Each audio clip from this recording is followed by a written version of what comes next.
Come join us and have your say. Let's talk about our way. Remember, you are not alone. Huda is the light in your home. We'll talk about Huda. We'll talk about our way. Come join us and have your say. Let's talk about our way. Remember, you are not alone. Huda is the light in your home. It's 8:30 Nigeria, 9:30 in Cairo, and I think it is 11:30 in the Gulf. But you guys know what time it is. Inshallah, it's time for Viewers Pulse. Thank you for tuning in to Viewers Pulse and for supporting Huda TV. As always, you guys know the phone number. It's live 002-0238 555 248 or 9. Of course, if you're calling from sunny Egypt, you don't have to use the country code. One more time, it's 002-0238 555 248 or 249. Let me just run the contact information by you quickly because we have a very special and distinguished guest I'm very excited about. Before we introduce him, however, let me just give you guys a Facebook, 3ws.facebook.com/HudaTV. That's 3ws.facebook.com/HudaTV. Please like and share those pages, the official page as well as all the individual program pages as well. Let's move on now to the email. It's pulse@huda.tv. That should appear on your screen now, inshallah. Pulse@huda.tv. Please send me an email and I will return it to you personally, inshallah. As well, of course, don't forget we have Skype, Huda_TV. It's a free and easy way to get your phone call in here and get yourself on the screen as well, because you can use the video cam. So now that you have our contact information, let me really talk about, introduce our guest, Dr. Mohamad Khalefa. He is a professor of educational leadership and administration at Michigan State University. He's our special guest all the way from the United States of America. Assalamu alaikum. Thank you for being with us, Dr. Mohamad. Alaikum salam. I certainly appreciate it, and I look forward to hearing your thoughts about education in the Muslim world especially. But before we do that, can you just introduce yourself briefly to the viewers as well as myself and really explain what this title means, educational leadership specialist? Yeah, absolutely. Thank you for having me. Hey, man, my pleasure. It's my pleasure to be here. So education administration is a field within educational studies in general that focuses on developing the leaders of educational institutions from the teacher level. You know, teachers need to one day replace leaders, and so they need to take on leadership positions before they actually reach the level of being, for example, a building level supervisor. Okay. And as well, we train school leaders like principals or assistant principals or other managers or people like that. And in America, we have school districts, which are many schools put together under one sort of central administration, and so we train people at that level as well. Okay. And we train policymakers, people who will go work in government, and we train researchers as well. So. Okay, excellent. Well, of course, in the United States, where you're from and where I'm from as well, we have a nationwide kind of standardized education plan and implementation of that plan. What is your opinion about the situation and status of the education and implementation of that educational plan here in the Middle East? Because Huda TV is not just an entertainment channel, we call it an edutainment channel. So we're educating viewers not just in Islamic sciences, but in a wide variety of things. So I believe it's very relevant to have you here. So please tell us about the situation of education here in the Middle East. Yeah. Well, it's interesting you mentioned standardization, because we ourselves as academics in the United States, we're grappling with that too. Because a lot of people discuss whether it is really great for American education, because it somewhat forces all teachers to teach the exact same thing in the exact same way. And that's actually what made American education so great, the creativity, the ability of teachers to remain original and to bring novel information that might not be tested in this way. But since you did bring it up, I think it's relevant. A lot of Muslim countries are going toward standardization and tests. I visited a number of countries in the Middle East, in Africa, in Asia, and they're moving in that direction. But it's rarely noted that it took us in the West some time to get to that level. There are reasons that we implemented the test, and we also do different things with the test. And many of the Muslim countries I visited, they simply use it as a comparative tool. What student did the best, who scored the highest, who can get into the university. But that's not really how we use it in the States. Right, okay. The way we use it is we look at how students are testing, how they grow over time, what gaps are in the curriculum that are not being taught. Maybe it could show weaknesses in teachers, it could show weaknesses in curriculum, it could show weaknesses in maybe classroom management. So the tests are far more revealing in Western context. They tell us so much more than what I've seen used in context abroad. Just my observation as a layman, I feel like in Asia or here in the Middle East, the children, they generally test well in math and sciences, or they lack in creativity. They're not strong in English and things like that, to literature. Whereas in the United States, we see the opposite, don't we? We generally see the children better in English and things like that, and not test well in math and science in comparison internationally, in comparison to countries perhaps in the Middle East and Asia. Why is that? Is that a problem or a weakness in the American educational system? No, no. I would challenge the notion that American students don't perform well in math and science. Actually, what happens often, and it's not a fair comparison, because what often happens is that you take all American students and compare them to subsets of other countries. Okay, right. So you say, oh, Indian students are performing better than Americans in math and science. Right, well, let's test all Indian students. Okay, right. Yeah. And then we'll really see if it's a fair comparison. Okay, right, right. But there are weaknesses, and that's part of what I do. I mean, I do reform work. I look at why institutions, why students are not doing as well, and they're complicated answers to these questions. Right, of course, yeah. I think that there may be a focus on rote memorization, and certainly that will take you further right. in the hard sciences than it will in, say, humanities or social sciences. Exactly. But that comes with also, the critical thinking is not always emphasized with the rote memorization. So there's some give and take. That's a beautiful point. Thank you for mentioning that. I find in the Middle East, they teach the students to memorize texts, but there's no critical thinking skill. This is a big problem. This is one problem they have here. So how do we reform this then? Well, I mean, it takes quite some time to reform that. What might be needed is a cultural change, and I'm not speaking of Egyptian culture.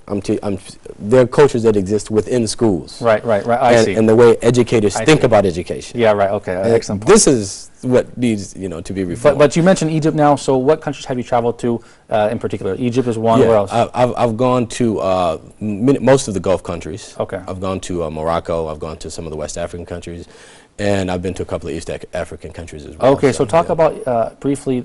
Perhaps give us a quick compare and contrast within those regions. Who are excelling in the education? What problems are they facing, for example, between the Gulf, for example, and West Africa? Well, I want to complexize just a bit the question, because when you say who's excelling in education, one might understand that to be a function of the students themselves. Whereas if I believe, and research suggests, that if any student, regardless if they're from East, West, North, Middle East, or wherever, if they're put in the right environment, they can excel. Yeah. So it's not a function of the student, right? Yeah, it's a function of the system and the opportunities they have in that system. And so I think that every country has something good to. You know what's lacking, in my view, is that people look at what America or what Western countries have become, and then they say they make the assumption that education got them there. And then they say, well, we need an education like that if we want our country to be like that country. Right. And there are 5 or 6 major assumptions along the way that can be challenged. Right. So first of all, education is not exclusively why the countries are like that. Look at Cuba. Right, sure. They excel in education, but it's one of the poorest countries in the Western Hemisphere. Things, because there are political factors. Right. Then there are other very wealthy countries, and their educational systems are weak. Right. Okay, so this relationship between societies and education can be challenged. But I think that what countries in the Middle East need to do, and in Africa, is find out what works for them. Find out what works for them, what their strengths are. Right. Take something good from the West, but if you want to take a technology of the West, we've been talking a lot about testing. That's a technology. Right. There's a very cultural and historical reason that Americans test in the way they do. If you want to take that, you need to take everything that comes with that as well, not just the tool. Right, I see your point. Right, and start tech. Start. Dr. Mohamad, you made an excellent point, but I find here in the Middle East, there's no confidence in education. What they want to do is they want to mimic exactly how they perceive education in the West. And I always tell them, what you say, teach to your strength, cultivate and develop your strength, but they have no confidence in their own educational system, so they look outside to adopt outside systems. So I believe that this is a problem. Throughout your travels, what is the model Muslim country with regards to education? You've traveled to the Far East, the Middle East, Africa. What is the model Muslim country with regards to education? I'm really personally impressed with two places that I have not visited, but I know through research and through literature, and that is Malaysia and Turkey. Okay, interesting. Why? Why Malaysia and Turkey? Why? From what I gather and from what I read, it seems as though they have a nice mix of, on the one hand, modernity, social, cultural science, and also I have students from all of these countries right at Michigan State. Okay. Michigan State University happens to be one of the most international universities in America, right, in terms of our relationships around the world, and in terms of our student body, very diverse. And they're also of my strongest students, believe it or not, when I compare them, West African students too. But in terms of education inside of a country, from what I gather, they have a very nice mix of secular knowledge, if one might describe it that way, and Islamic knowledge, That's all I want to hint at. Thank you for bringing that up. That was actually my next question. We're going to take a short break. You guys at home, stay tuned. We're here with Dr. Mohamad Khalefa from Michigan State University. This still is Viewers Pulse. Of course, we're talking about education, and we're going to be previewing possibly a new show from Dr. Mohamad regarding education. So I know you parents have been calling in and asking for these types of programs, so this is the program for you, inshallah. So you guys stay tuned for more Viewers Pulse.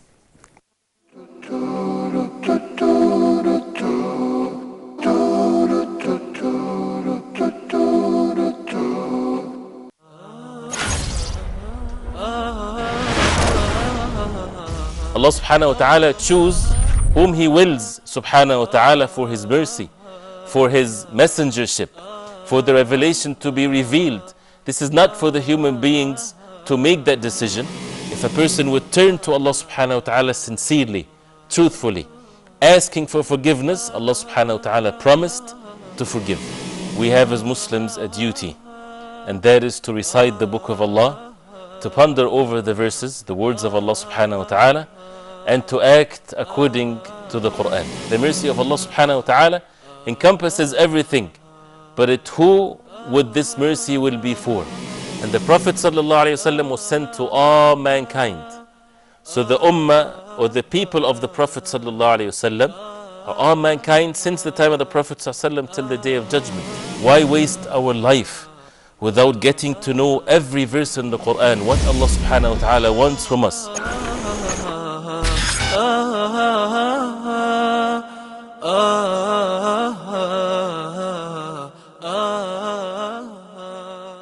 Anger and violence have spilled over onto the escalated into violent clashes between police and protesters.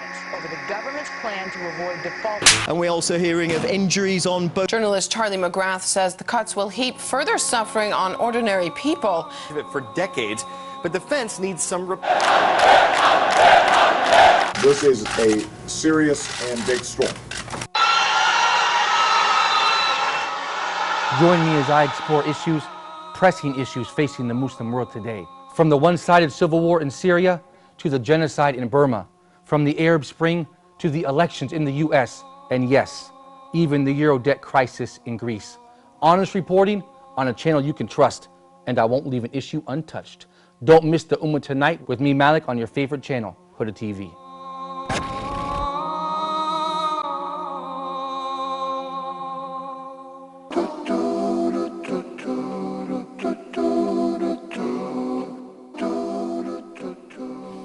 All right, you guys, welcome back to Viewers Pulse. We're having a nice, interesting conversation and academic and beneficial conversation with Dr. Mohamad Khalefa from Michigan State University, a doctor in educational leadership.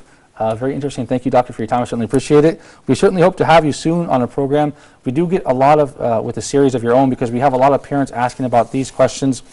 And so it's important. Like I said, this channel is not just limited to Islamic Sciences, which is great as well, but it's an educational channel.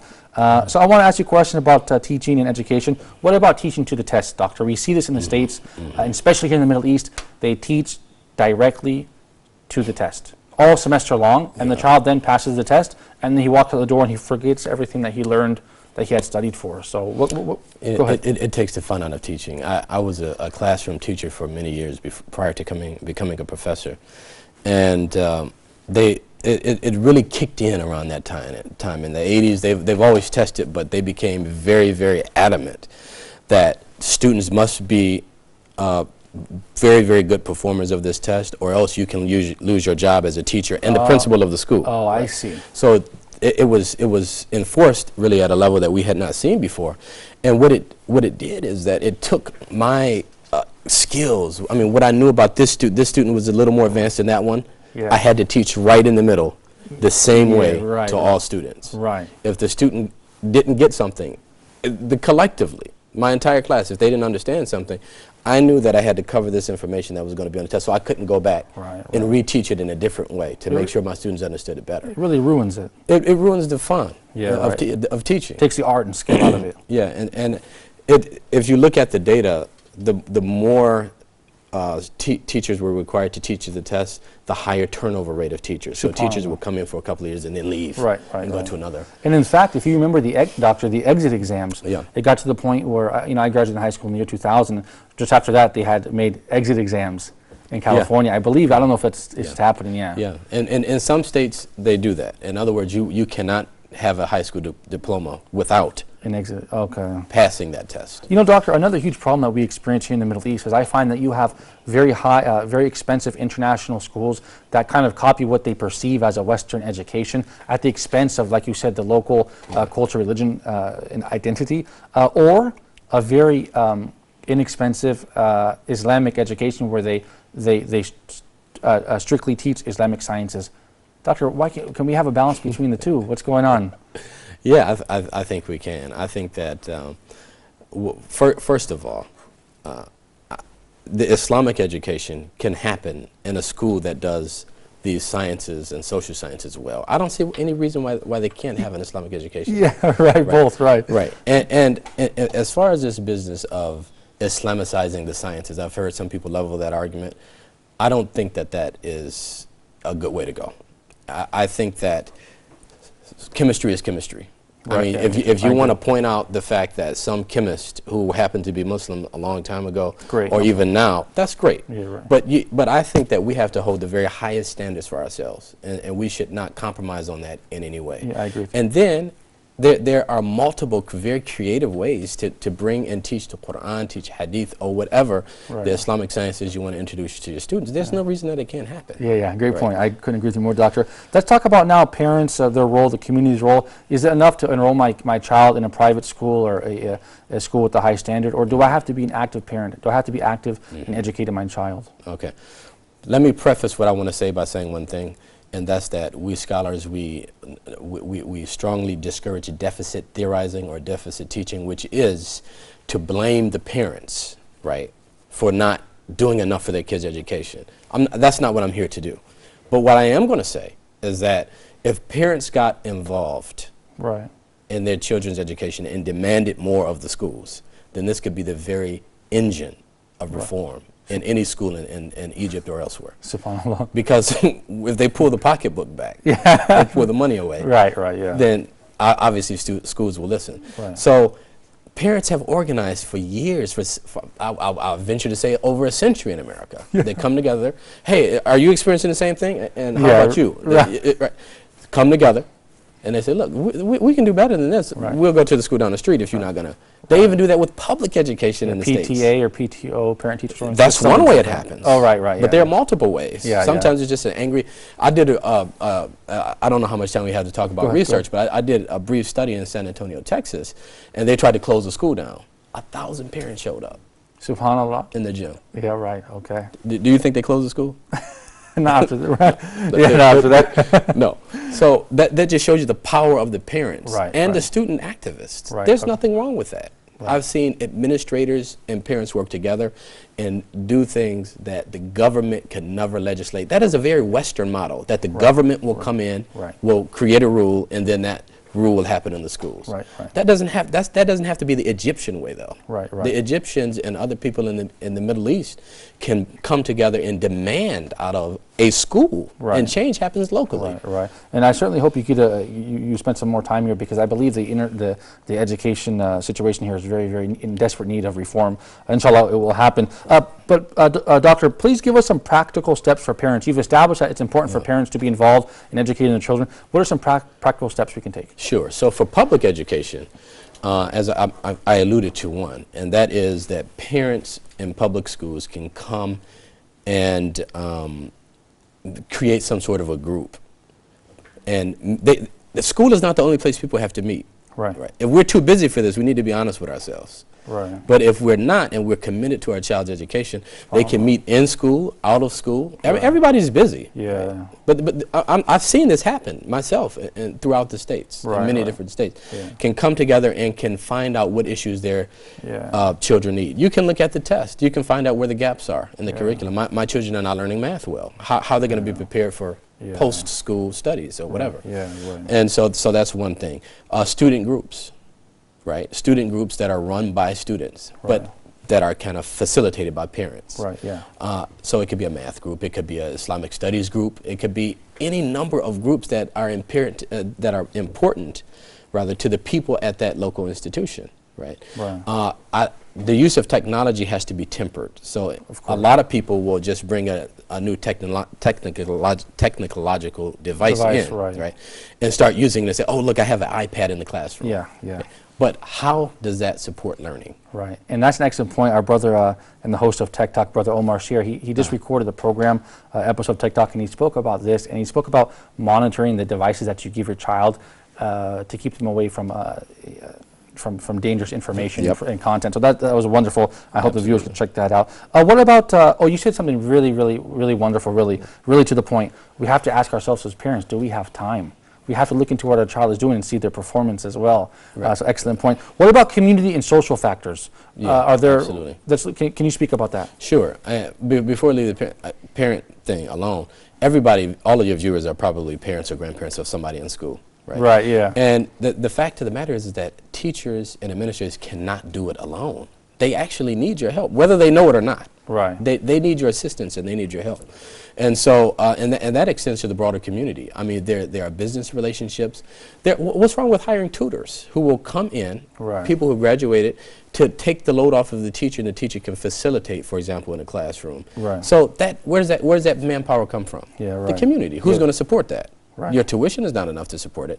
Maybe if there's a mall next door, if there's a company, there are people around who are willing to support the cause of this good. SubhanAllah. Doctor, thank you for those excellent comments. We do have some Facebook comments. Every night I post a question online, and I posted tonight, what does Islamic media mean for you? Because this is really an educational program and benefiting, by the grace of Allah, many, many Muslims around the world. So I think, inshallah, we'll post those comments on Facebook now on the screen. Perhaps we can take a look at those. Which you guys are seeing those now. We certainly appreciate your Facebook comments. Like I said, Doctor, the question was, what does Islamic media mean for you? Because Huda TV, we broadcast throughout the Middle East. In many, many, many countries. And we're looking to make more educational programs as well. Thank you guys so much for those comments. Perhaps we can have you on a program, a series, talking about education, how to educate our children, practical steps. If we can get you to do that, what specific topics, can you just hint, we have about a minute left, what are some specific topics that you would like to address in a program dealing with education? Well, I think that we're at a critical time in the world. Sometimes we can't see the fire. If we're down in the trees, we don't see it. We just, nice analogy. Right. And so I would probably craft it around reform, because change happens down at the ground level and it happens locally. And so if we can inspire people at a local level to become active stakeholders and participants in the education process, even if their children are out of school. It's still in your interest to reform your country. Of course. Great point. In our communities. So it will be all about reform. Excellent. We certainly appreciate it. Really, it was a pleasure meeting you. I look forward to seeing you, soon, inshallah. You guys at home, thank you for watching Viewers Pulse. You guys don't want to miss a new program by Dr. Mohamad Khalefa about education. A lot of parents have been calling in, talking about this very topic and subject, so we believe we found the right man to talk about it. You guys, thank you for watching Viewers Pulse. Thank you for supporting Huda TV. As always, until next time, I leave you in the care of Allah. Assalamu alaikum wa rahmatullahi wa barakatuh. We'll talk about Huda, we'll talk about our way. Come join us and have your say. Let's talk about our way. Remember, you are not alone. Huda is the light in your home. We'll talk about Huda, we'll talk about our way. Come join us and have your say. Let's talk about our way. Remember, you are not alone. Huda is the light in your home.